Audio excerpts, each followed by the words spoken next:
Magnificent Delusions by Husain Haqqani, continued.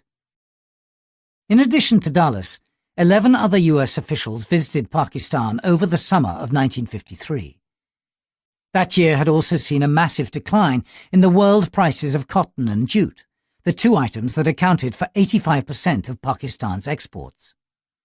Given the adverse economic conditions, the flurry of visitors from Washington bolstered Pakistan's hopes of tapping the US Treasury. As the country's leaders had failed to make plans for dealing with economic crisis, "The Americans will soon rescue us" was also a formula for the country's ruling class's political survival. The United States decided to supply wheat and avert famine in Pakistan soon after Dulles's first visit. Although the wheat was welcomed in Pakistan, it was not considered enough.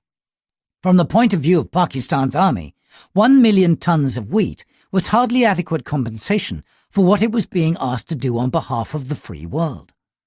The real prize would be military equipment, which the United States had not yet promised.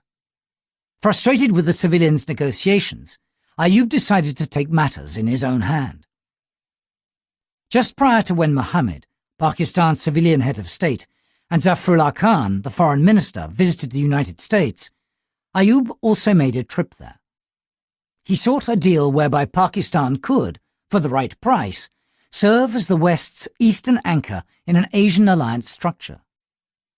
Even though the Americans had arranged a series of visits to US military facilities for the Pakistan Army commander, Ayub stormed into the office of Assistant Secretary of State Henry Byrode and said, "For Christ's sake, I didn't come here to look at barracks. Our army can be your army if you want us, but let's make a decision."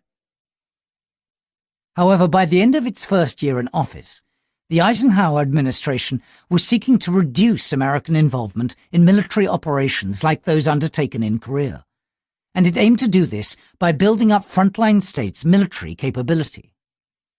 The idea of a Middle East defense organization was shelved in favor of creating a northern tier of defense against Soviet expansion, with Iraq, Iran, Turkey, and Pakistan as its partners. Each of these countries presented its own unique problems. Iran could not be included in such an arrangement until its left-leaning Prime Minister, Mohammad Mossadegh, was deposed. Iraq's weak monarchy and Turkey's Kemalist regime extracted their own benefits from the Americans.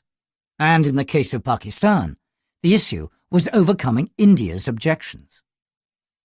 Dulles and his brother Alan, who now headed the Central Intelligence Agency, CIA, saw Pakistan's usefulness primarily in terms of its geographic location, an opinion that resonated with the Pakistani leadership's own views.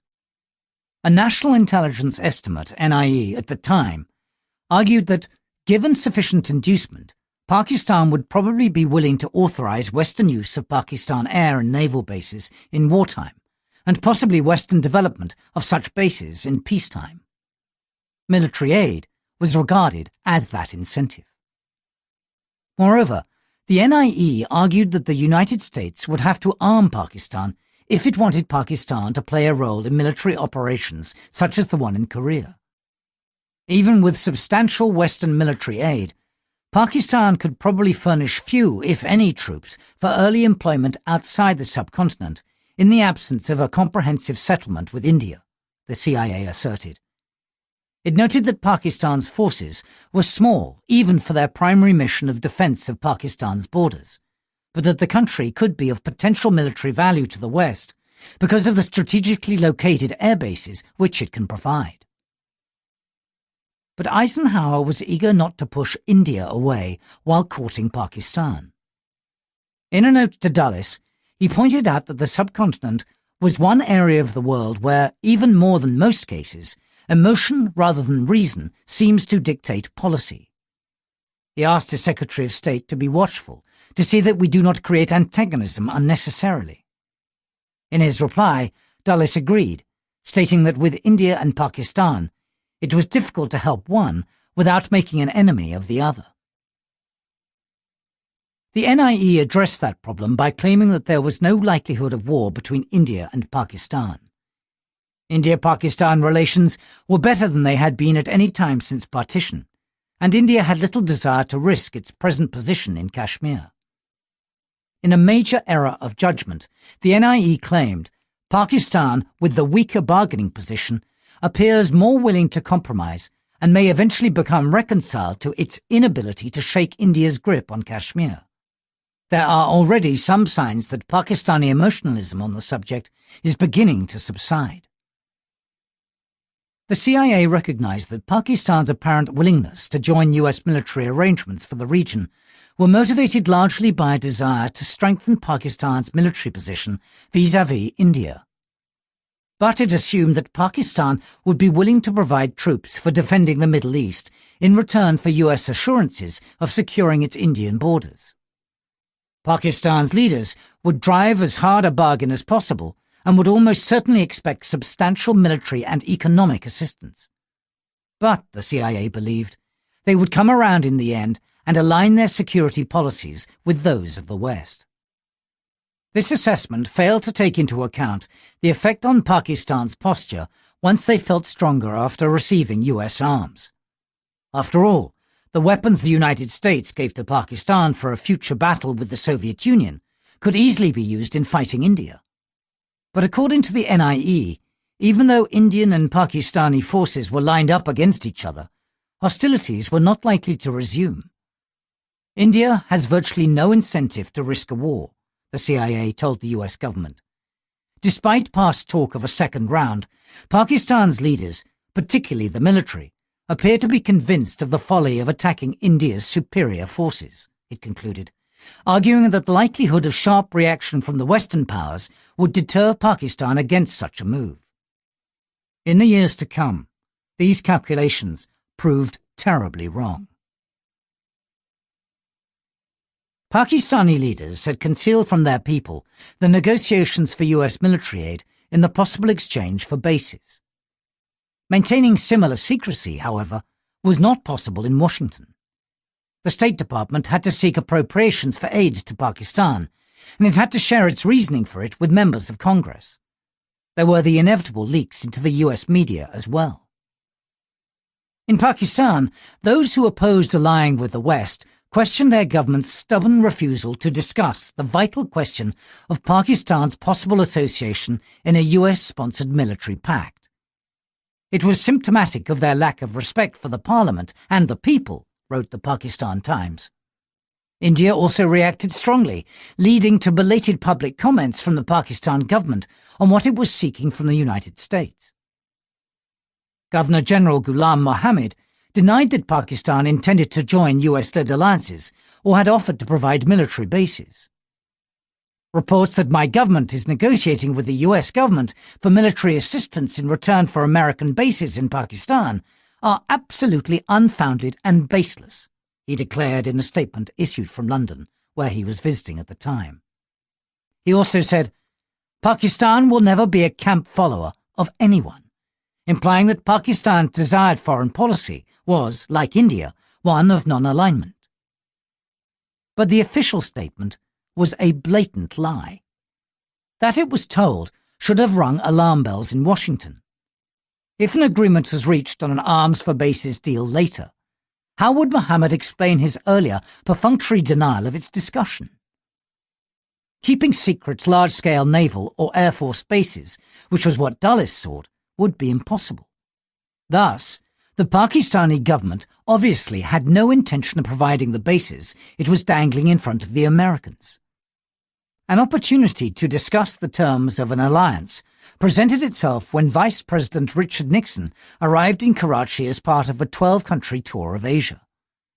Nixon travelled 38,000 miles over 68 days, partly as a public relations exercise, and partly because Eisenhower was willing to concede to his vice president a somewhat enhanced role in foreign affairs. According to media reports at the time, the policy agenda for Nixon's trip included the possible rearmament of Japan, Korean reconstruction, the war emerging in French Indochina, and the completion of an agreement providing Pakistan with arms and the US with bases in Pakistan. For this last item, the State Department advised in its preparatory memo for Nixon to avoid adopting a patronizing tone with Pakistani officials, but to give positive encouragement to the Governor-General, and especially Prime Minister Bogra. The two leaders faced domestic challenges. Bogra had only recently gone on to become Prime Minister from his position as Ambassador to the United States, and American support was meant to reassure them. But Nixon's comments on Pakistan's domestic politics only accentuated the perception among Pakistan's elite that Americans pick whom to support in foreign countries and then ensure their success. Over the years, the belief about Americans being veiled kingmakers has become only stronger. Moreover, the State Department had advised Nixon to avoid discussing U.S. military aid in specific terms. The Vice President was to tell his Pakistani hosts that he had been away from the United States for some time and therefore was unable to address specific questions on the subject. But once Nixon arrived in Karachi, he realized that military aid was one of the two subjects Pakistan's leaders wished most to discuss. The other was their commitment to fighting communism, which they declared they abhorred. Nixon liked the anti-communism he encountered in Pakistan, especially as it contrasted with his experience in India, namely their unwillingness to even discuss the notion that communism was the gravest threat to civilization. The Indians had lectured Nixon about global poverty and injustice, both of which, they said, Western colonialism has exacerbated. Conversely, the Pakistanis seemed eager to join the American-led ideological struggle. In his memoirs, Nixon described Nehru as the least friendly leader that he had met in Asia. After returning to Washington, he told the National Security Council, NSC, that Pakistan is a country I would like to do everything for. The people have fewer complexes than the Indians. Thus, Nixon's conclusion was that it would be disastrous if the United States failed to provide aid to Pakistan and may force out the Prime Minister, who was America's friend. He had become convinced that ideologically, Pakistan was an anti-communist bastion and would not go communist even if it received no US support. His impressions were the result of conversations during a 3-day visit, during which he met only people who had carefully choreographed what to say to him. One sign that Pakistani officials had rehearsed their message came during Nixon's separate meetings with Governor-General Mohammed and Prime Minister Bogra.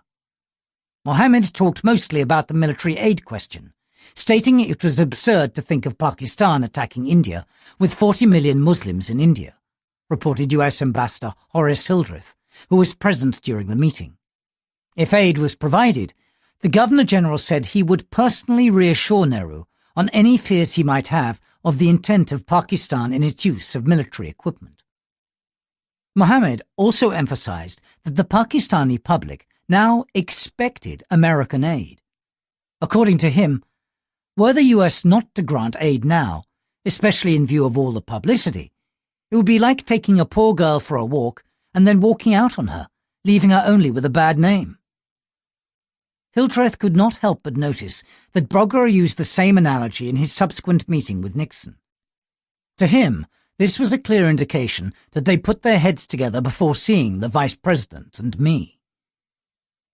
The Pakistanis had clearly won Nixon and Dulles over, but they were not the only ones influenced by their favourable view of Pakistani leaders. Admiral Arthur Radford, the chairman of the Joint Chiefs of Staff, had also developed a personal friendship with Army Chief Ayub, whom he saw as someone in a position to deliver the goods, and willing to do so. The Americans were already eyeing bases in Pakistan that had not been guaranteed. The Pakistani approach so far had been to demonstrate that they were committed to the anti-communist cause, asked for resources and materiel for their military, and hinted the prospect of US bases. The likability of Pakistani leaders in comparison with the Indians, rather than a hard-nosed assessment of policy, had become the driving force in US-Pakistan relations. And the American embassy in Karachi had become indirectly involved in domestic politics by advancing the cause of pro-Western civil servants and generals against politicians who seemed to prefer alternatives, including non-alignment.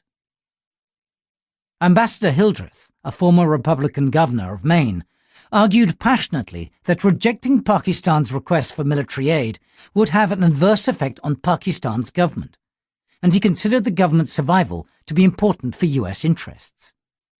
Hildreth thought that the advantages of Pakistan's contribution to Middle East defense outweighed the risk of adverse reaction in India. But he was unable to predict whether and to what extent Pakistan would, in fact, contribute to the American conception of Middle East defense.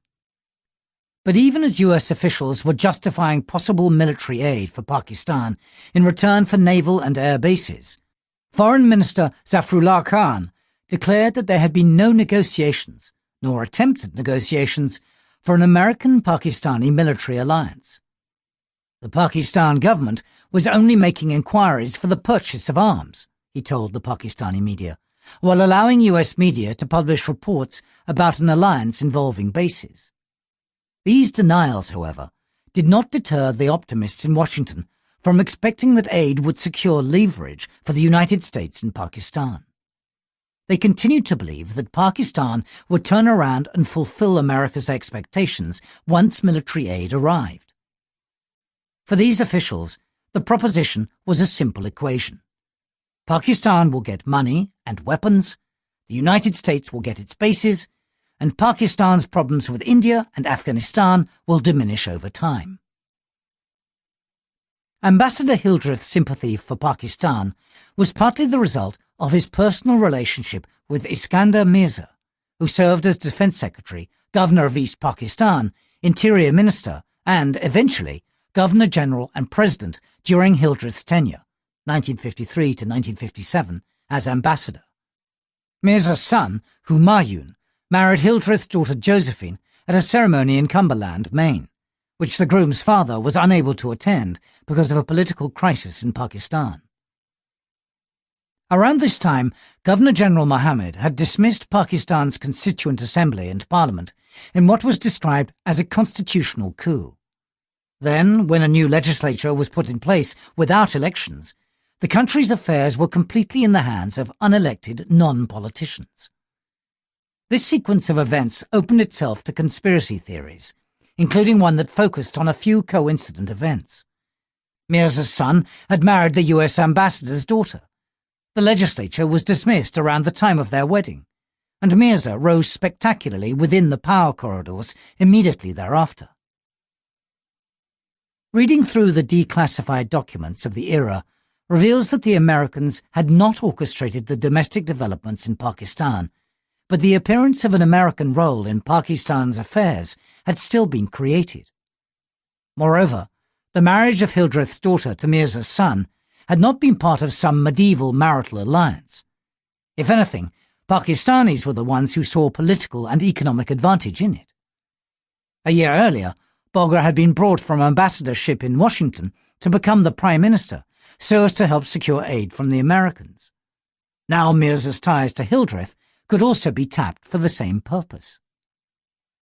The British, who had better cultural and historic knowledge of the subcontinent than did the Americans, tried to warn the Americans against veering too close to Pakistan. Her Majesty's government also realized that arming any side in South Asia could aggravate an already emotive conflict. During a meeting with Dulles in Bermuda in December 1953, Foreign Secretary Anthony Eden conveyed London's doubts about the usefulness or wisdom of the United States inserting itself into the India-Pakistan situation. Dulles informed Eden that the United States definitely wished to help Pakistan, but had yet to decide on what arms to provide. Dulles needed fighting men in South Asia for his encirclement of Soviet communism, and the Pakistanis were ready to join the crusade. India, he said, did not have the right not only to remain neutral herself, but to prevent other countries from lining up with the West. Ultimately, then, Dulles ignored Eden's advice. The United States and Pakistan signed a Mutual Defense Assistance Agreement on May 19, 1954, under which the United States was to make available equipment, materials, services, or other assistance with such terms and conditions as may be agreed. The government of Pakistan agreed to use American weapons exclusively to maintain its internal security, its legitimate self-defense, or to permit it to participate in the defense of the area, or in the United Nations collective security arrangements and measures. In a SOP to India, Pakistan affirmed that it would not undertake any act of aggression against any other nation. The pro-government Times of Karachi described the significance of the aid as Pakistan's declaration of choice in the ideological conflict that overshadows the world. But both Pakistan's Islamists and the left wing criticized the agreement. On the one hand, the Islamists saw it as a betrayal of the pan-Islamic ideal. They liked the idea of a stronger military, but did not want restrictions on the purposes for which that military may be used. The leftists, on the other hand, resented the fact that Pakistan had become a member of the Western Bloc, which would unnecessarily limit the country's international options. They feared Pakistan's militarization at the expense of development. These opposing voices to close military ties with the United States helped Mohammed, Mirza and Ayub voice a new argument to the Americans about their value as partners. If the United States failed to prop up Pakistan's Western-trained civil servants and military officers with economic and military assistance, Pakistan would fall under the leadership of either the mullahs or the leftists, a contention similar to one that these leaders had earlier made when seeking US wheat. At that time, the State Department had told the NSC that in the absence of US support, the present government of enlightened and Western-oriented leaders could be replaced by those likely to be far less cooperative with the West. Although the Mutual Defense Assistance Agreement enabled the transfer of US weaponry to Pakistan, Dulles still faced opposition to helping Pakistan militarily. US media and congressmen worried that supplying American arms to a country in conflict would fuel instability and regional discord. The real danger in the Indo-Pakistan subcontinent is not so much from outside aggression as from unstable economies, argued one Washington Post editorial, adding that India now devotes 45% of her budget to armament and Pakistan 60%. Even if the US should attempt to assuage India's fears by offering her equal military aid, the result could hardly be other than to promote increased military expenditure in both countries. Just as some predicted, soon after the possibility of military supplies to Pakistan opened, Pakistan's relations with both Afghanistan and India began to deteriorate. Moreover, the major military challenge from communism was seen as coming from East and not South Asia. Communism had run over China in 1949. By the early 50s, the rise of the Viet Minh in French Indochina was presented as the new battleground in the East-West conflict. The Southeast Asian Treaty Organization, SEATO, was created in September 1954 to address the potential threats in Laos, Cambodia and Vietnam. Dulles proposed including Pakistan in the organization because doing so helped its primary goal of securing military equipment for its armed forces. Pakistan joined SEATO. The only problem was geography. East Pakistan, with its eastern border with India and Burma, was distant from the region where SEATO was designed to provide security, whereas West Pakistan was even farther. Columnist Walter Lippmann drew Dulles's attention to this irony in an exchange that provides insight into the flawed reasoning behind Pakistan's inclusion in American grand strategy. At a dinner party in Washington, Lippmann questioned the efficacy of SEATO and told Dulles, "You've got mostly Europeans, plus Pakistan, which is nowhere near Southeast Asia." The Secretary of State retorted by saying, "I've got to get some real fighting men into the south of Asia. The only Asians who can really fight are the Pakistanis. That's why we need them in the alliance. We could never get along without the Gurkhas." Dulles was, of course, wrong, because the Gurkhas are Hindus from Nepal, not Pakistanis. 19th century British theories about the martial races of the subcontinent had obviously influenced Dulles's views. In an 1897 book, Lord Roberts of Kandahar had argued that certain ethnic groups in the subcontinent were natural warriors, whereas others were not. Pashtun and Punjabi Muslims from what is now Pakistan and the Gurkhas were both listed as martial races. Thus, The US Secretary of State had embraced the thesis, but had forgotten its details. When Nehru snubbed him, he became convinced that Pakistani Muslim warriors would better safeguard America's interest in the region. A racialist concept British officers used as their guide when recruiting troops for a colonial army, thus exercised undue influence in US foreign policy during the 1950s.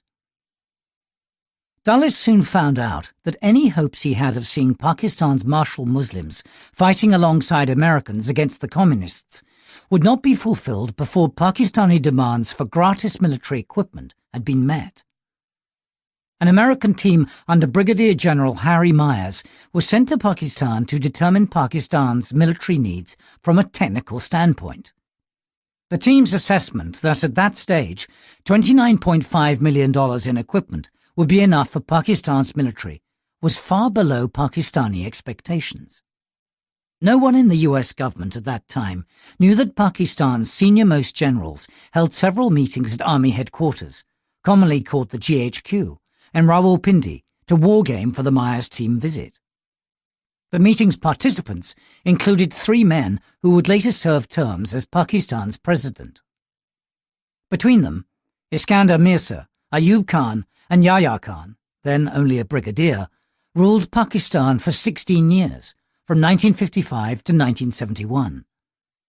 They had expected the Americans to turn on the spigot of aid immediately after the Mutual Assistance Agreement and Pakistan's membership in SEATO.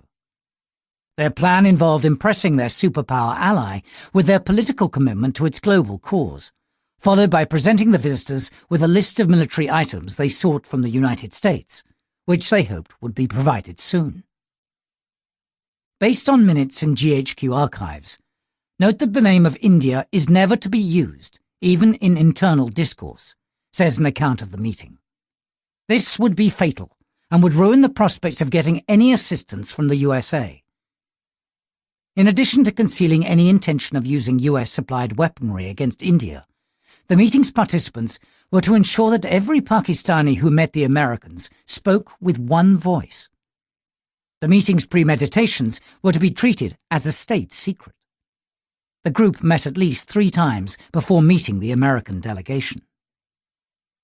Face-to-face with the US team, General Ayub welcomed them with a speech about Pakistan's commitment to the anti-communist cause and the country's strategic location. Pakistan offered to fill the power vacuum in the Middle East that the end of British rule in the Indian subcontinent created. He also spoke of the Soviets' covetous eye and US dependence on Middle Eastern oil. But the mid-level Pentagon officials were not policymakers. They were in Pakistan for a technical study and did not have the mandate to promise large quantities of US weaponry. Disappointed Pakistani civilian and military leaders separately approached their respective American interlocutors. They said that Pakistan could not afford to accept US military assistance at low levels, and the military aid program should not become known as mere token. That, they argued, would discourage other countries from becoming US allies. Disillusionment within Pakistan would threaten the government that had staked its future on the bold decision of allying with the West. The United States, Pakistani leaders argued, should be prepared to treat Pakistan like Turkey, with liberal defense support and direct contributions to the sustenance of its forces. Otherwise, making the Pakistani public understand Pakistani's alliance with the United States would be impossible. This led even the normally supportive US Ambassador Hildreth to observe that though there was some merit in the Pakistani government's viewpoint, they always overstate their virtues. After all, the Pakistanis were effectively saying that US aid to Pakistan had to be massive to be useful. Only after Pakistan received large doses of aid would it be able to do something in return for the United States. Moreover, there should be no expectation that the government's popularity at home would legitimate its foreign policy with the United States. The sense of security and prosperity that American aid would provide was instead supposed to help legitimize the Pakistan government. Somewhat irate, Dulles decided to privately address the exaggerated expectations of certain Pakistan officials, which have been self-stimulated and publicized without any US encouragement. He told his ambassador in Karachi to remind his interlocutors of Pakistan's own responsibilities. Dulles explained that it was not within the financial capabilities of the United States to create a well-balanced expanding economy merely with the support of massive financial donations. Instead, Pakistan's people and leaders had to build it largely through their own efforts. He also asked that there should be no misconception in Pakistani minds that US assistance is without cost or effort to our people, or that US resources are unlimited. Although this may have been the first time that one of the American leaders most supportive of aid to Pakistan was forced to explain political facts of life to Pakistani leaders and officials, it was by no means the last. Dulles went on to explain that Turkey had received priority because it was a vigorous, self-reliant ally, geographically contiguous to the Soviet Union, under direct and immediate threat, and prepared to take its stand and defend its territory, regardless whether it received US assistance. Turkey, therefore, could not be compared to Pakistan. Ataturk's Western orientation was unambiguous, and the Turks had given military bases as part of NATO and had suffered more than 700 fatalities fighting alongside the Americans in Korea. But this clarification did not change Pakistan's perspective that it could draw unlimited American support only if the Americans realized Pakistan's strategic importance. The generals and bureaucrats in Karachi concluded that they needed the prospect of a more immediate communist threat in order to get the Americans to act. So Prime Minister Bogra met Dulles in Washington soon after this communication and reiterated Pakistan's demand for greater military aid. Dulles attempted once again to convince him that alliance with the United States was not the silver bullet for Pakistan's problems. The most significant discussion between Bogra and Dulles during their meeting related to their differing interpretations of their respective military obligations. Dulles stressed the anti-communist character of SEATO, underscoring that Pakistan should not expect SEATO support in its conflict with India. The United States had made that clear at the outset, and for the Pakistanis to continue expecting that the US position would change was unfair and unrealistic. We could not say, nor could we ask the US Senate to accept the concept, Dulles said, that any dispute in the area would be considered a threat to the peace and security of the US. Bogra retorted that Pakistan was only one nation among the treaty signatories that might fear aggression from a non-communist country. According to him, the US view of the treaty tended by implication to condone aggression from a non-communist country.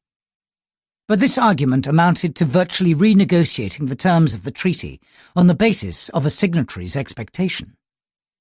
The Pakistani Prime Minister spoke emotionally of the risks that Pakistan had incurred in its relations with India, Afghanistan, and the USSR as a result of aligning with the West. These risks to the country, as well as to its leaders, could not be justified for only $30 million of military assistance from the US. Bogra seemed to suggest that the United States needed to make the alliance worth Pakistan's while by increasing the quantum of aid. The US Secretary of State remarked that he had thought Pakistan had taken its anti-communist stand because it was the right one, not just to make itself eligible for certain sums of dollar aid.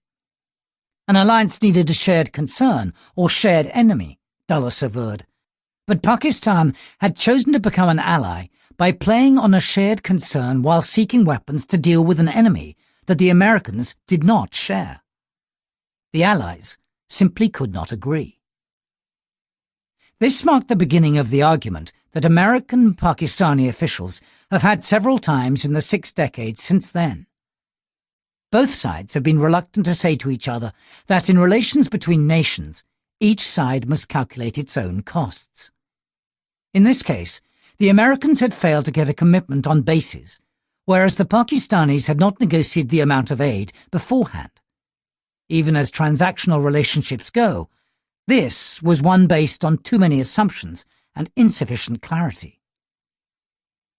Further, the Americans were basing their policy toward Pakistan on the impressions of the people that ran the country instead of analyzing their policies. On his return from a trip to Pakistan at the beginning of 1955, Admiral Radford spent considerable time during his briefing to the State Department on his views of the various individuals within the Pakistan government. The Governor-General Mohammed, the Admiral said, was a very sick man and might drop off at any time. If he does go, there was certain to be a struggle for power within the country. Radford saw General Mirza as the number 2 strongman, but, in his opinion, the best man was General Ayub.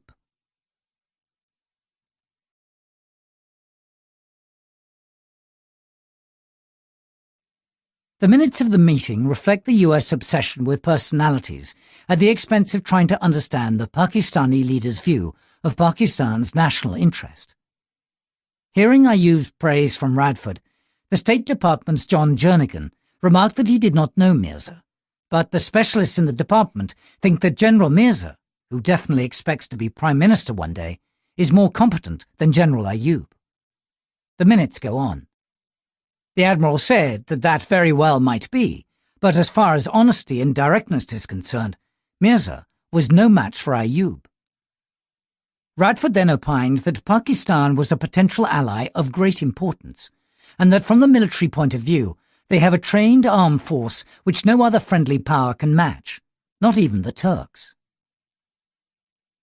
Amid all this discussion of Pakistan, there was no consideration whatsoever of Pakistan's unwillingness to spare its troops for Western alliances without first resolving its disputes with India. The State Department officials demonstrated even less understanding of the debate about Pakistan's raison d'etre that was holding the country back from writing a constitution. The leaders the Americans preferred were the ones responsible for putting off popular elections. No steps were being taken to reform the economy or improve productivity, and the new country's national identity was being shaped around hatred of India and vague appeals to Islamic sentiment.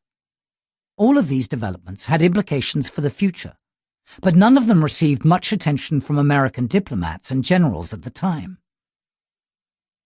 It was the Pentagon's Assistant Secretary for International Security Affairs, H. Struve Hensel, who finally asked some tough questions. After he visited Karachi, he wrote that US civilian and military officials did not have any clear idea of the part Pakistan was expected to play in the defense of the Middle East. Military men like Radford wanted to increase Pakistan's military strength, but no one seemed to know precisely why, except that Pakistanis obviously make reliable fighting soldiers.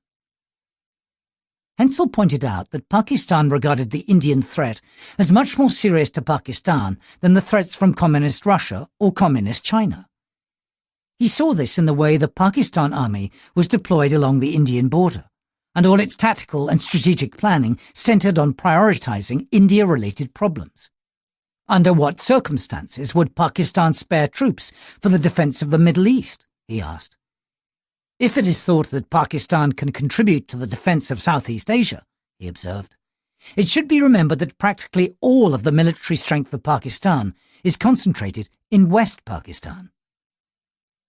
Apart from questioning the premises on which US engagement with Pakistan was based, Hensel also questioned the excessive coziness between American and Pakistani officials. He noted that Ambassador Hildreth had shared the details of anticipated aid for Pakistan over the next 3 years with Pakistan's Prime Minister in an aid memoir. Even if Hildreth's disclosure was a mistake, it had effectively converted a dollar figure still under discussion in Washington into a firm commitment.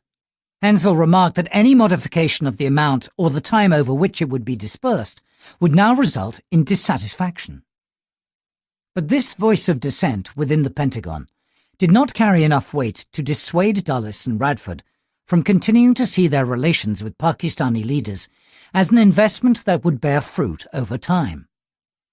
More than a year after Pakistan joined SEATO, there had been no progress in securing a centrally positioned landing site for possible operations against the USSR and China. Although Ayub had enticed Washington with possible offers of bases if the price was right, as it turned out, the right price was an American guarantee of Pakistan's security against India, which was not as easy for Washington as Pakistani officials made it sound. By the end of 1955, The American alliance with Pakistan had resulted in relations between India and the Soviet Union warming considerably. Pakistan had joined Britain, Iraq, Iran and Turkey in the Baghdad Pact, which the United States had initially not joined. Nehru then visited Moscow that June.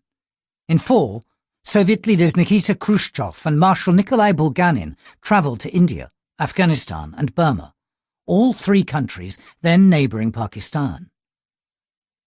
Khrushchev chose Srinagar, the capital of Kashmir, as the location at which to make comments against American plans for building bases in Pakistan close to Soviet territory. He likely chose Srinagar as the place to make that statement deliberately. After all, the USSR wanted Pakistan to know that it had lost Soviet support for Kashmiri self-determination now that Pakistan had allied with America. Pakistan's Prime Minister responded by denying flatly that Pakistan had any intention of ever allowing any country to establish bases. This led Hildreth to approach Mirza, who was now Governor-General and Head of State, for clarification. Pakistan had continually sought US support in return for bases, Hildreth reminded Mirza, as he also expressed puzzlement with the unequivocal declaration that Pakistan would never give any bases. The ambassador had completely overlooked the fact that Mirza's predecessor as Governor-General, Ghulam Mohammed, had issued a similar statement a couple of years earlier. This kind of ignorance of relatively recent history has remained a constant of American interaction with Pakistani leaders. In his meeting with Hildreth, Mirza responded by keeping the Americans' hopes alive, expressing impatience with the Prime Minister's over-caution.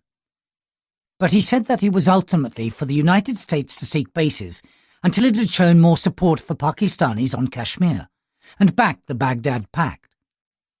Instead of accepting that Pakistan was unlikely to grant bases to the United States, Hildreth told the State Department that Pakistan might be trying to trade US adherence to the Baghdad Pact as a precondition for the use of Pakistani bases.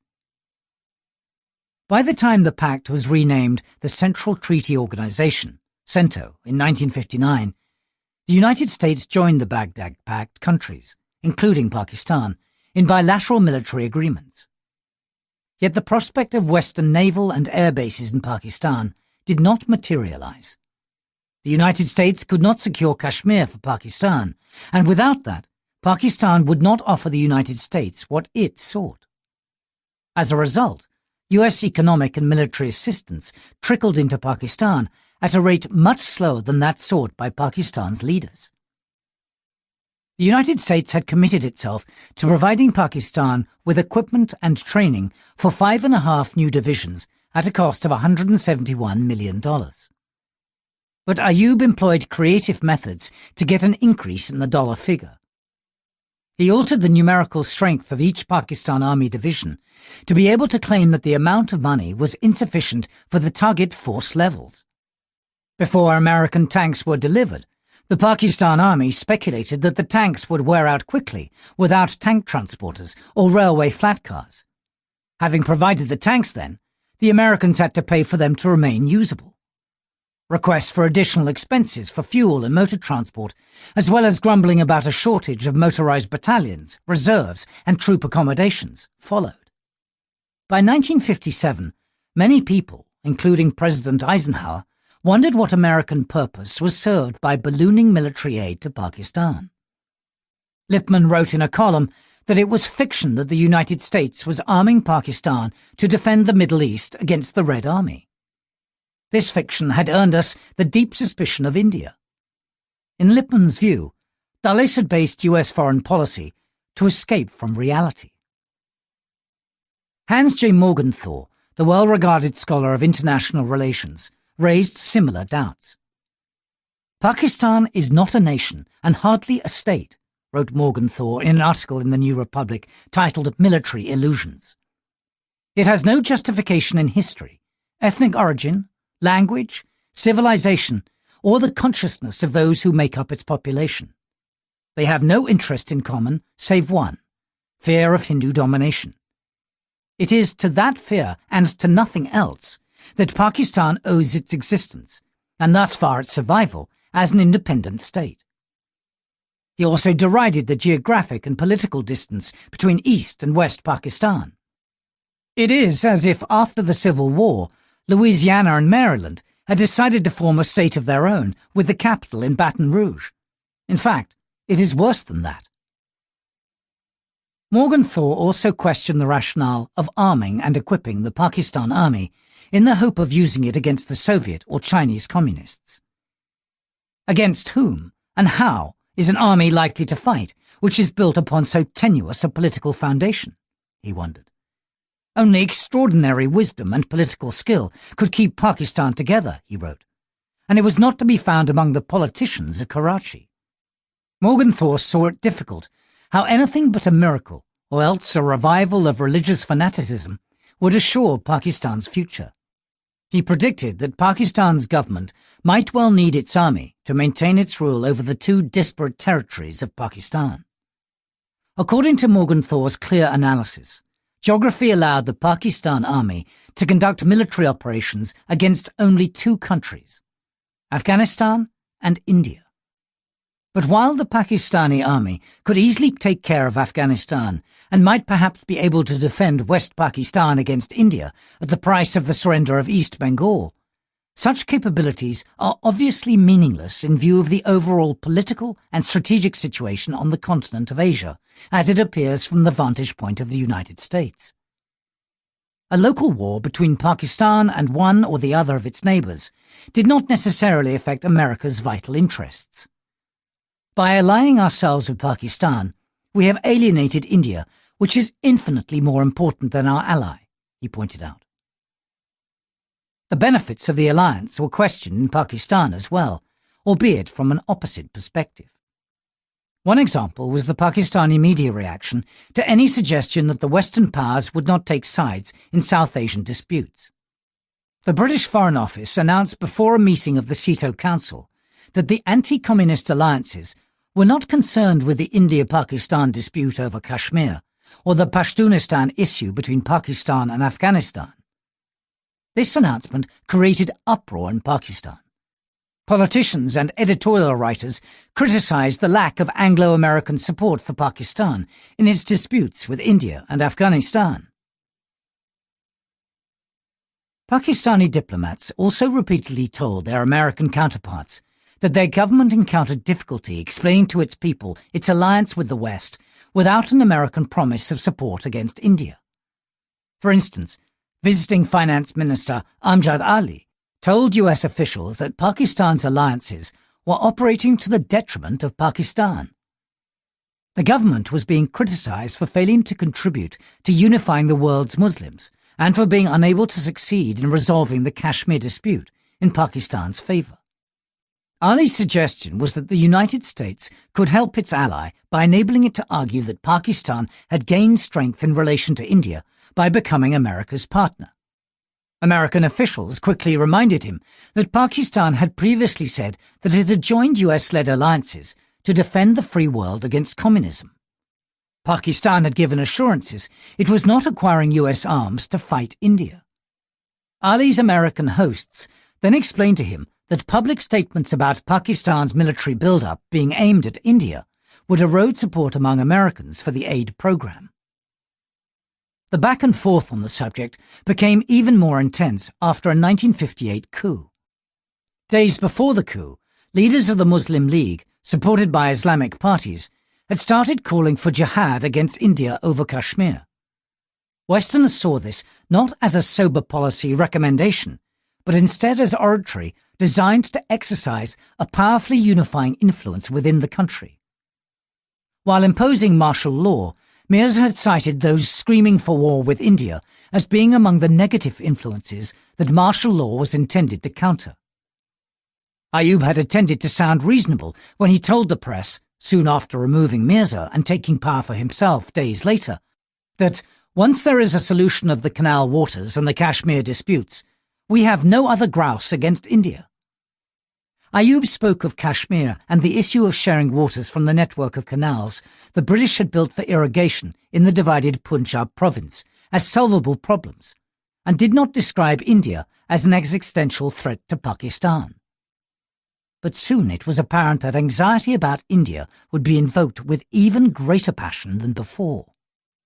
Even before becoming Pakistan's all-powerful ruler, Ayub had expressed concerns about the need to define and consolidate Pakistani national identity. The country needed a new narrative of its history and a strong nationalism. Ayub adapted the ideology of Pakistan to mean demonization of India's Brahmin Hinduism and a zealous hostility toward India. A strong stance against India, Ayub thought, would help in liberating the basic concept of our ideology from the dust of vagueness. Thus, the nation would unite against India. Militarism would help overcome the difficulty Pakistan's unique origins posed. Ayub wanted to change what he described as Pakistan's foundational dilemma. Until 1947, he wrote, our nationalism was based more on an idea than on any territorial definition. Till then, ideologically, we were Muslims. Territorially, we happened to be Indians. And parochially, we were a conglomeration of at least 11 smaller provincial loyalties. Western diplomats in Karachi saw Ayub as a modernizing reformer. As a British-trained general, he could be expected to defer to economic experts, minimize the role of divisive politicians, and isolate the clerics.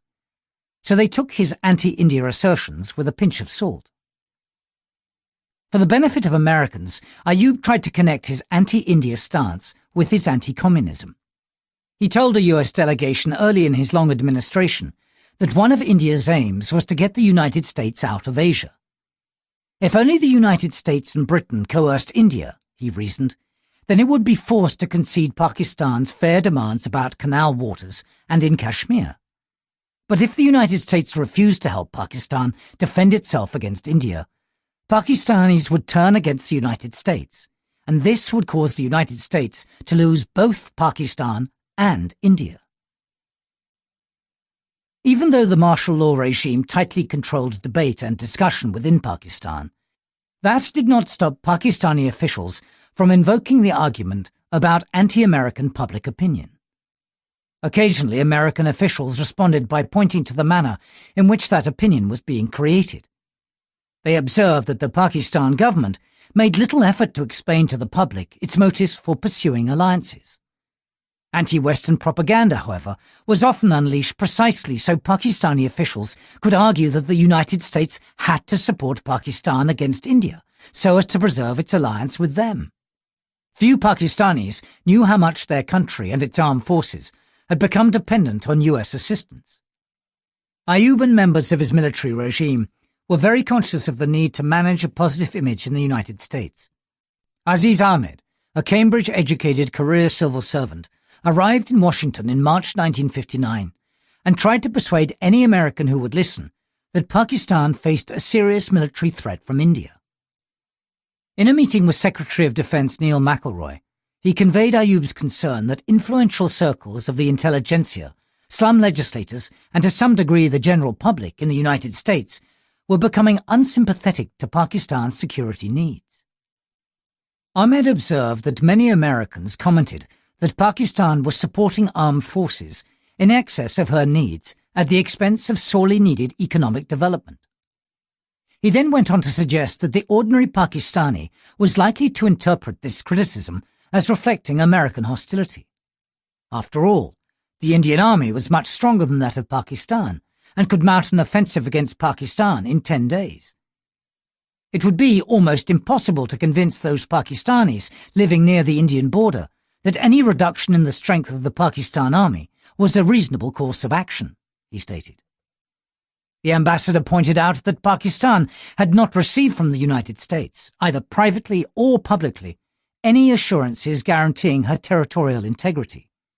He then dwelt at some length on how it was very difficult for the ordinary Pakistani to understand why the US press criticized Pakistan. Ahmed implied that US officials should help mitigate criticism of Pakistan by informing American journalists of Pakistan's difficulties as well as its value to US security.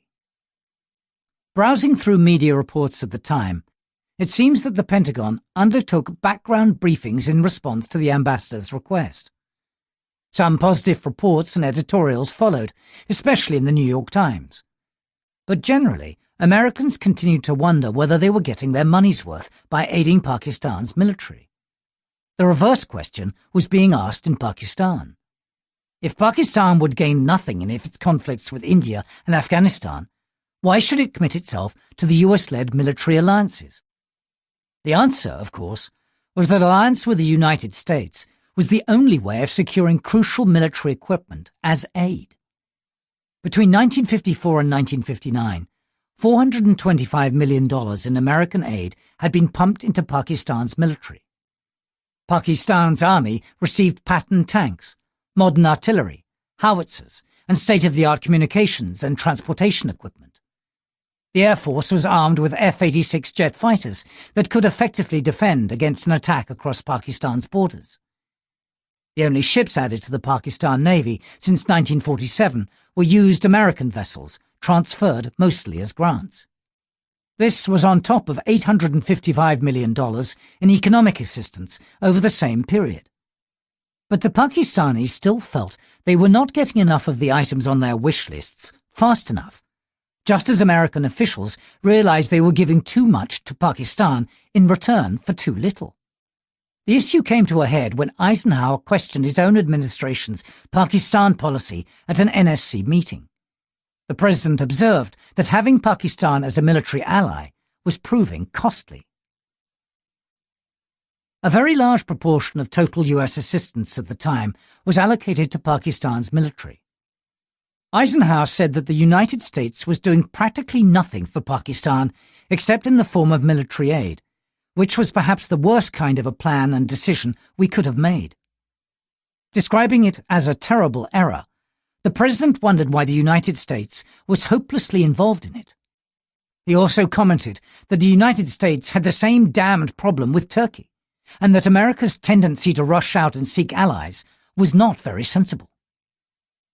Interestingly, Eisenhower recognized intellectually that in some instances the neutrality of a foreign nation was to the direct advantage of the United States. If the option of buying an ally with aid had been exercised in case of India, there wouldn't be enough money in the United States to provide the support that India would require as an ally of the United States, he exclaimed. The president confessed that he did not quite know what to do about the military program for Pakistan, so he proposed that some skillful negotiator ought to try to induce the Pakistanis themselves to suggest changes in this military assistance program over a period of time. The State Department told him that it wanted to work towards some reduction of our military assistance program in Pakistan, while avoiding serious political repercussions. Thus, the American honeymoon with Pakistan had started to go sour. Dulles' policy toward the Middle East had not been particularly effective. Gamal Abdel Nasser had emerged as the strongman of Egypt, and his anti-Western and anti-Israeli idiom was finding increasing favor among Arabs. Pakistan's pro-Western leaders wanted to persist with their strategy of building their military and maintaining their economy with American funds, but there was no will to rally public opinion behind that strategy. The Pakistani people continued to be fed a steady diet of anti-India and pan-Islamist slogans that had been the staple since partition. Pakistan found itself distrusted by Arabs as well as by two crucial neighbors, Afghanistan and India. Its leaders also failed to read correctly the extent to which the United States was committed to spending money on Pakistan's security and economic well-being. Moreover, the Pakistani and American definitions of security were very different. Pakistan measured its security in terms of militarily defeating India and securing territory in Kashmir that it felt had been cheated from them in 1947. Conversely, the United States was content with seeing Pakistan protect its international borders and stave off a communist insurrection, if one ever happened. 10 years had passed since Pakistan's founding when James M. Langley, owner and editor of the Concord Monitor in New Hampshire, arrived in Karachi as the new U.S. ambassador. Langley was one of the earliest supporters of Eisenhower's nomination as the Republican candidate for president in 1952, and Eisenhower rewarded that support and loyalty with the ambassadorial appointment soon after beginning his second term as president. Langley was not part of the emerging national security establishment and was, therefore, able to look at Pakistan with relative detachment. 6 months into his job, the new ambassador realized that US aid was the only thing that kept Pakistan going. In detailed reports and letters to the State Department, Langley shared his impressions and analysis of Pakistan. He wrote about the economic, military, and psychological dimensions of what he described as the Pakistan problem. According to Langley, a small thinking elite, including the Army's officer corps, ran the country, while the masses were restricted to preserving their inadequate South Asian standard of living. The Army, with its excellent morale and fine equipment, had become the country's safe anchor, but relying primarily on the Army as the framework of the Pakistan state was questionable statesmanship, he argued. In Langley's opinion, the overall situation in Pakistan was deteriorating. The country was dysfunctional, and the United States was inadvertently exacerbating that dysfunction with its support for a militarized Pakistan. He pointed out that military strength without a sound economic and political base does not constitute real strength in South Asia or elsewhere. The editor-turned-ambassador wanted Americans to rethink their approach to this ally. The problem that Langley spoke of related to Pakistan's lack of internal cohesion and the unending personal and factional rivalries that plague the country's politics. After much debate, the Pakistani leadership had finally written a constitution in 1956. The document combined Westminster-style parliamentary democracy with Islamic pronouncements. But whereas India had held 2 national elections since independence, Pakistan had yet to hold one. Nehru was unifying India by recognizing its diversity. British-created provinces were broken into states within the Indian Union based on ethnicity and language. In one such state, Kerala, an elected communist government had taken office. Conversely, Pakistan tried to impose unity from the top down. The British provinces were eliminated to create one unit in West Pakistan and another in the east. After initially insisting on Urdu as the sole national language, Bengali had been grudgingly accepted. But other languages were removed from schools and offices. Politicians from some ethnicities were labelled as enemies of the state. East and West Pakistan were drifting apart. The prospect of integrating the nation on religious basis had met its first challenge during sectarian disturbances in Lahore in 1953. Mainstream Muslim sects had rioted to demand that the Ahmadiyya sect be legally declared to be non-Muslim. Defining who was or was not a Muslim would open Pandora's box. In the midst of ideological arguments and grandiloquence about restoring Islam's lost glory, Pakistan's leaders tended to ignore fundamental economic realities. Even though 65% of the country's revenue went toward military spending, Pakistan still needed aid to pay for expensive equipment. Land reform and modernization of agriculture were totally ignored. Instead of utilizing aid as the means to an efficient, self-sustaining economy for the future, Pakistan's government considered aid to be a substitute for revenue. 6 prime ministers had held office within the country's first decade, with one more to come within weeks of Langley's missive to Washington about the Pakistan problem. Although Mirza and Ayub had been the continuity figures in frequent cabinet reshuffles, eventually even they fell out with one another. Within 2 years of its adoption, Mirza abrogated the constitution and then imposed martial law in 1958. Ambassador Langley seemed to read the signs for Pakistan's perilous path ahead within months of his arrival. He proposed that the United States should give greater weight to developing Pakistan as a strong, viable ally, instead of concentrating on building up its military in the hope of using it against the communist bloc. In Pakistan, he remarked, we have an unruly horse by the tail and are confronted by the dilemma of trying to tame it before we can let go safely.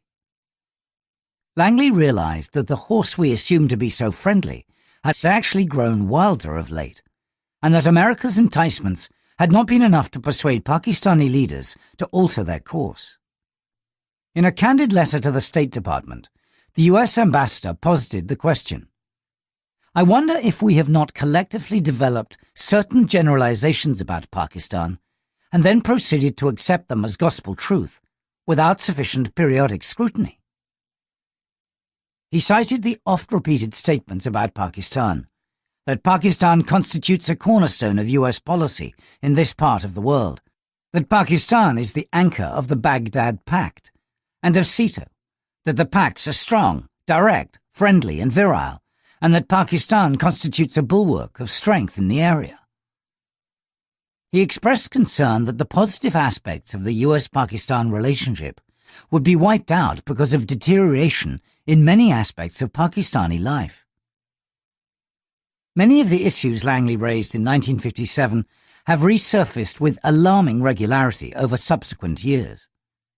He spoke of the increasing level of unproductive expenses, military and government operating costs, and a decline in the productive part of the budget that erased the gains resulting from foreign assistance. "Unfortunately," Langley wrote in a particularly prescient paragraph, "I fear that our past generosity in helping out our friends has too often permitted them to avoid grasping the nettle and facing their problems with the required spirit of urgency and determination."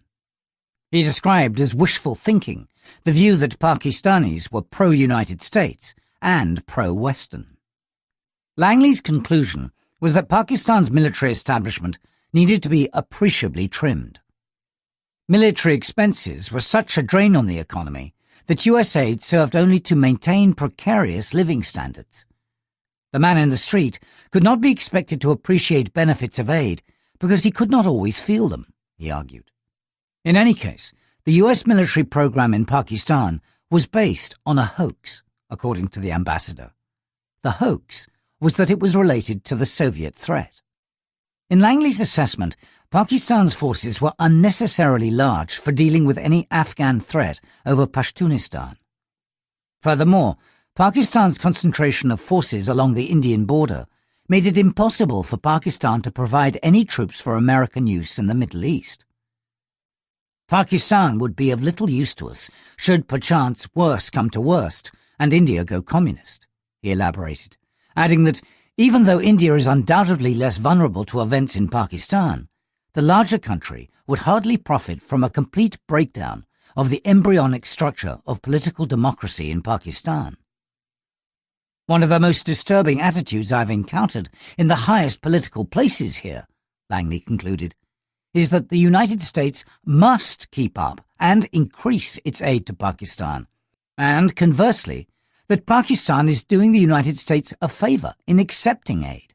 In addition to the Pakistani pro-Western posture in the Baghdad Pact and SEATO and the United Nations, when actually these postures are in part dictated by Pakistani hatred for India." Langley did not expect gratitude could be bought in Pakistan any more than anywhere else, but I do believe that the US is entitled to a reasonable degree of respect, he asserted. In hindsight, it appears that the former owner-editor of a small-town New Hampshire newspaper had understood the emerging trends in US-Pakistan relations rather well, but neither his insights nor the questions the president, among others, raised immediately altered the course of American policy. Radford's favorable personal disposition toward Ayub ensured the Pentagon's support for continuing military assistance. Instead of asking for naval and air bases, the United States now settled on seeking an NSA listening post to be located in Pakistan's northwest. In January 1958, Ambassador Langley was asked to discuss with Pakistani leaders the details of the proposal. The negotiations resulted in a 10-year lease, beginning in summer of 1959, for the United States Air Force to set up a communications facility at Badaber, 10 miles from Peshawar, near the Afghan border. The Air Force communications station provided cover for an NSA-run major intercept operation. The Central Asian republics of the Soviet Union were not far from Peshawar, which was also the headquarters of Pakistan's Air Force at the time. The United States expected to monitor signals from Soviet missile test sites, in addition to intercepting other communications from Soviet Central Asia. The Butter Bear facility was manned by Americans, who also had access to the Air Force Base at Peshawar for U-2 spy plane flights, but its existence was kept secret from the Pakistani public. The Butter Bear facility drew attention within months of becoming operational. The Soviets shot down one of the U-2s operating from Peshawar inside their territory and captured its pilot, Francis Gary Powers, who had bailed out after his plane was hit. The incident on May 1, 1960, resulted in the collapse of the four-power Paris Peace Conference a fortnight later. Khrushchev announced that he knew the espionage mission had originated in Pakistan. After the CIA station chief in London, where Ayub was at the time, informed him of the incident, Ayub shrugged it off, saying he had expected something like this while agreeing to the grant of basing rights. Ayub did not see the base as a provocation for the Soviets and did not calculate the potential risk of Soviets drawing closer to India or Afghanistan as a result. The fact that the base's existence had angered the Soviet Union could only enhance Pakistan's leverage with the United States. Pakistan could now ask for even more aid on the grounds of potential Soviet retaliation. If the Americans responded unfavorably to Pakistani requests, the termination clause of the lease agreement could be invoked for effect. The other countries that served as the launching point of the U-2 aircraft were all important US allies. Pakistan had now joined a relatively exclusive club comprising Turkey, Norway, Japan, and West Germany. Pakistan's military leaders saw this as a good opening for enhanced military and intelligence ties. Ayub and others around him saw it as a major attainment. Around the same time that the lease for the Butter Bear communications facility was signed, Pakistan also put in a request to replace its 100 F-86 aircraft with the more sophisticated F-104 supersonic starfighter planes for its air force at no cost to Pakistan.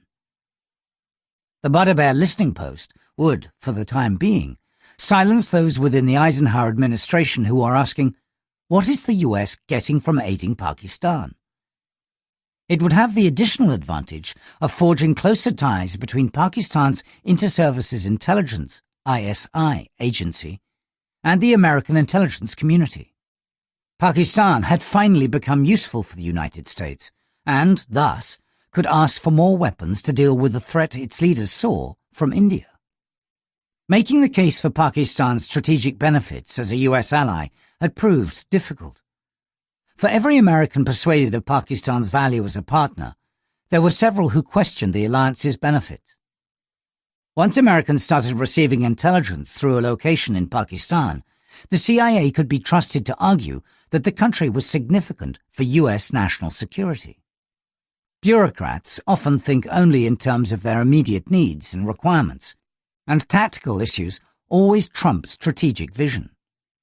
The Butter Bear listening post and U-2 staging site enabled Pakistan to offer the Americans something in the realm of tactical advantage.